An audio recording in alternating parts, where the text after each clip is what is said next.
There's a lot of confusion about a viral post showing the scores from a music show for two groups, BABYMONSTER and ILLIT. It showed BABYMONSTER getting way more fan votes than ILLIT on M Countdown. But ILLIT won the contest anyway. People are wondering how that happened. Turns out, the photo from the show revealed that BABYMONSTER was far ahead in fan votes, but they still lost because ILLIT overshadowed them in all other areas. ILLIT's overall success in the competition was boosted by their strong album sales and international appeal, which are crucial factors in the final results. ILLIT has been a commercial hit, charting on Billboard and making waves both domestically and internationally. But as you all know about ILLIT's being unable to sing live just a little bit, and things got so bad they even raised the rumor that none of HYBE's girl groups could sing live. This win only made netizens criticize the girls more, calling them a commercial success rather than real idols with real talents. Oh, and have you heard about the full beef between Ador and HYBE just because of ILLIT? I'll touch on it briefly, but if you want a full report from A to Z, tell me and a full-length video is on its way with you after tomorrow.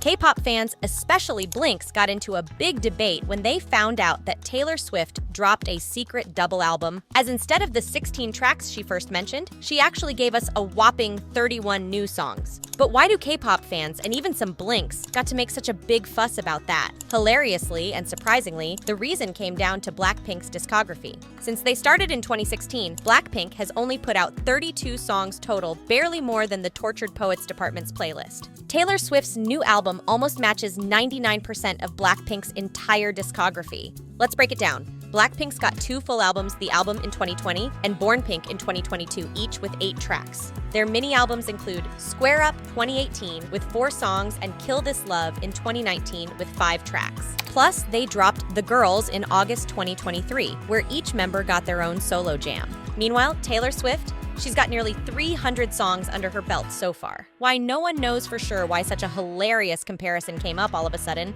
Maybe it was because both BLACKPINK and Taylor Swift's are queens of the pop industry, just that Tay-Tay reigns the West while the East is under BLACKPINK. Or maybe it's because Tay-Tay was once seen with BLACKPINK's Rosé, so fans can't help but strike up a debate when there was no collaboration between the two. What do you think? Drop a comment down below.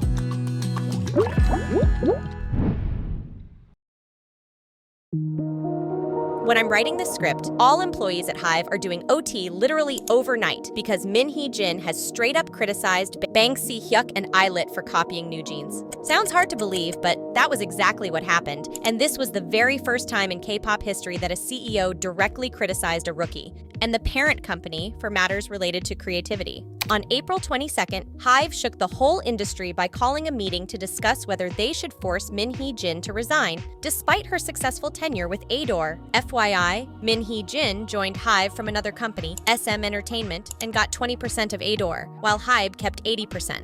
Why? According to HYBE, Min Hee Jin was trying to leave and take Ador with her to start her own company. HYBE's accusations were heavy. They said Min Hee Jin and her deputy CEOs got advice from outside consultants on how to take control of Ador from HYBE. They also allegedly shared secret HYBE and Ador contract details with people outside the company, like investment advisors and analysts. It didn't stop there. HYBE also accused them of trying to make HYBE look bad by spreading negative stories about HYBE's artists.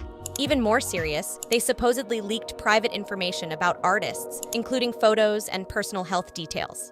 Things got messier when Dispatch, a news outlet, reported more bad stuff about Min Hee Jin, including how she treated her employees badly.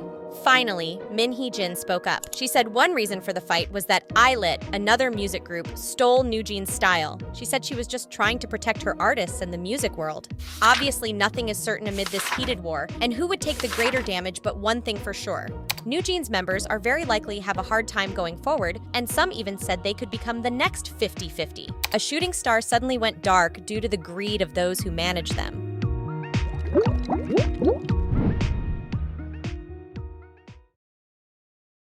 On April 18th, 2024, ILLIT's Wonhee landed a sweet deal. She's going to be the fresh face of Pocari.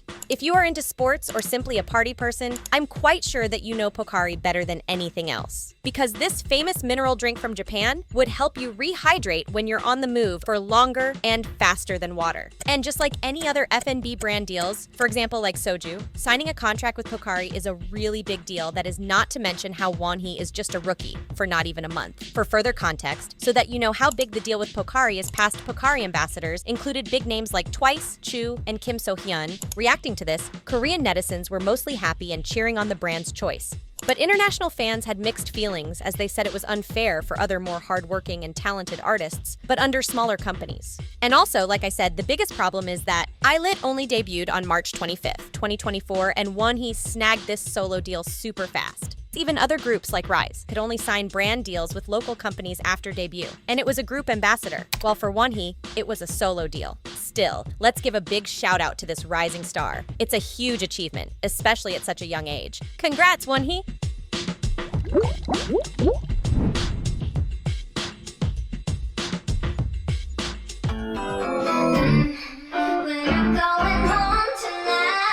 BLACKPINK's Jennie teamed up with ZICO and fans were pumped. But instead of just celebrating, fans got fired up about how YG Entertainment handled Jennie's when their exclusive contract was still valid. They were all fired up about how badly they've handled Jennie's solo career. They pointed out that in just 4 months since Jennie announced her own company, she's dropped more tunes and collabs than she did during her whole time with YG. They think YG held her back, and Jennie's packed schedule seems to back that up. Since she dropped the news about Odd Atelier, she's been hustling hard, working on new music, teaming up with brands, showing up on TV shows, and hitting up big events left and right.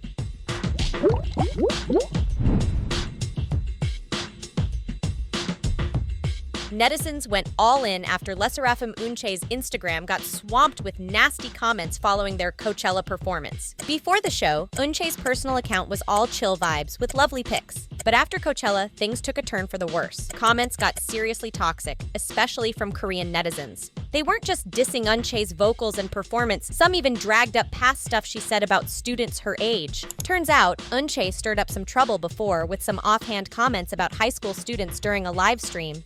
She made some not-so-great comments, teasing high school students comparing her chill lifestyle to their packed study schedule, and basically saying that she was happier than them. But here's the thing, Korean SATs are a mega big deal, like a huge life moment for folks.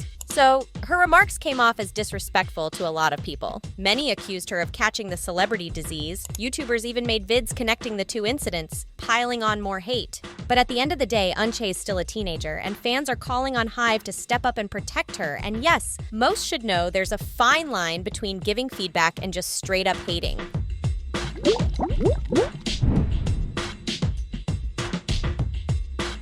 After Sheesh dropped, Chiquita's mom dropped her own version of the song. At first, everyone thought it was just a super young fan killing the dance until they realized it was actually Chiquita's mom. BABYMONSTER's Chiquita's mom just blew everyone's mind with her youthful looks while doing the Sheesh challenge. Even before Chiquita hit the scene, she was already making waves with her talent. And when she came back with Sheesh, she totally owned it with her killer vocals, moves, and stage presence. But after the appearance of her mother, what blew people's minds is that obviously Chiquita's got some seriously good genes, because her mom looks just as young and stunning. On Instagram, they've posted pictures together and they could easily pass for sisters.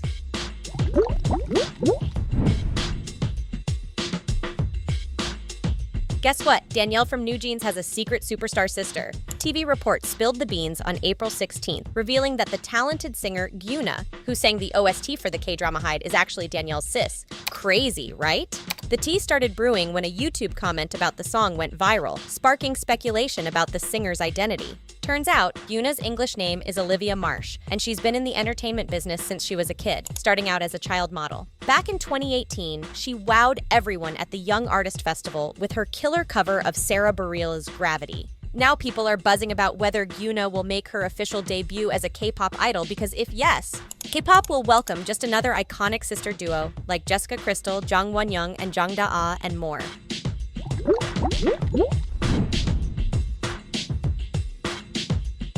This sounds like a claim made by some anti-fans wanting to trigger a fan war, but shockingly, this was what MBC said on their show, Hang Out With You. In the teaser, MBC casually claimed that HYBE was built by 17 and BTS just built the foundation of the headquarters. And as you can expect, they were immediately met with backlash from armies. BTS fans slammed MBC as a total distortion of history. And to be honest, they were mad for a legit reason, since HYBE's new headquarter was already up and running in 2019, before Pledis, 17's agency, got acquired by HYBE in May 2020. So, regardless of what people say, including a credible source like MBC, it's still hard to deny that BTS pretty much built 99.9% of HYBE's headquarters from the ground up, not just the foundation, like MBC said. Even 17 fans were also cool about it because they also knew what was true and what was a distortion potentially aiming at triggering an unnecessary fan war.